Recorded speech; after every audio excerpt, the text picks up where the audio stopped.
জাহাঙ্গীরনগর বিশ্ববিদ্যালয় বহিরাগত কর্তৃক নারী শিক্ষার্থীকে ধর্ষণ চেষ্টার ঘটনায় অভিযুক্তকে গ্রেপ্তারে শিক্ষার্থীদের বেঁধে দেওয়া ৪৮ ঘণ্টা পেরিয়ে যাওয়ার পর প্রক্টরিয়াল বডিকে অবাঞ্ছিত ঘোষণা করে প্রক্টর অধ্যাপক রাশিদুল আলমের পদত্যাগের দাবিতে প্রক্টর অফিসের তালা ভেঙে নতুন তালা ঝুলিয়ে দিয়েছেন শিক্ষার্থীরা।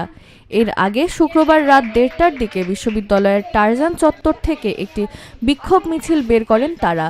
মিছিলটি ছাত্রীদের আবাসিক হল হয়ে উপাচার্যের বাসভবনের সামনে গিয়ে শেষ হয়।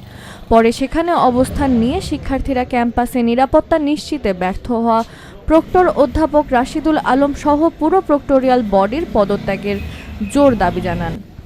এরপর উপাচার্য অধ্যাপক কামরুল আহসান বের হয়ে শিক্ষার্থীদের সাথে কথা বলে তাদের হলে ফিরে যাওয়ার আহ্বান জানান। এ সময় শিক্ষার্থীদের সাথে উপাচার্যের উত্তপ্ত বাক্য বিনিময় হয় এবং বলছে যে আমরা সর্বোচ্চ গুরুত্ব দিয়ে এটা দেখছি। এক মিনিট শোনো আমি কথা শেষ করি। শোনো আমি বলি, আমার সাথে ডোন্ট মেক ফান। আমি কেন বলছি নো? আমি তোমরা আমার বাচ্চা নো। বাসভবনের সামনে প্রক্টরের পদত্যাগ হয় না জানিয়ে উপাচার্য বলেন, সবকিছুর নির্দিষ্ট নিয়ম রয়েছে। ঘটনায় দায়িত্ব পালনকালে প্রক্টোরিয়াল বডির কোনো গাফিলতি আছে কিনা তা তদন্ত কমিটি করে খতিয়ে দেখা হবে। শিক্ষার্থীদের যে দাবি এটা ন্যায্য।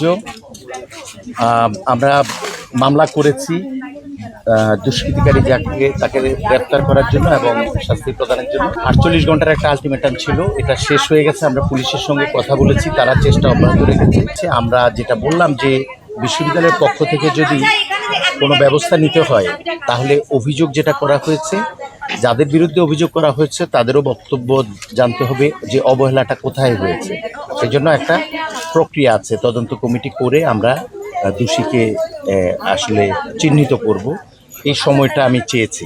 আমরা আশা করি সকলের ধৈর্য এবং সহনশীলতার মাধ্যমে যে ঘটনাটির উদ্ভব হয়েছে সেই অবস্থান থেকে অভিযুক্ত গ্রেফতার হবে এবং আমরা সেই আশাটুকু রাখছি। তারা একটা ডেডলাইন দিয়েছিল, সেই অনুযায়ী তারা মাননীয় উপাচার্যের সাথে সাক্ষাৎ করেছেন, আমরাও কথা বলেছি। সেই পরিপ্রেক্ষিতে আমরা সংশ্লিষ্ট সকলকে, আমাদের প্রিয় শিক্ষার্থীদেরকেও সহনশীল আচরণ করার জন্য অনুরোধ করছি। শিক্ষার্থীদের অভিযোগ, ৪৮ ঘণ্টা পরেও অভিযুক্তকে গ্রেপ্তার করতে না পারায় প্রক্টোরিয়াল বডি পদত্যাগ না করে আন্দোলনকারীদের পাল্টা ষড়যন্ত্রকারী আখ্যা দেওয়া হয়েছে। প্রক্টর পদত্যাগ না করলে আগামীকাল থেকে প্রশাসনিক ভবন অবরোধ করা হবে বলে হুঁশিয়ারি দেন শিক্ষার্থীরা।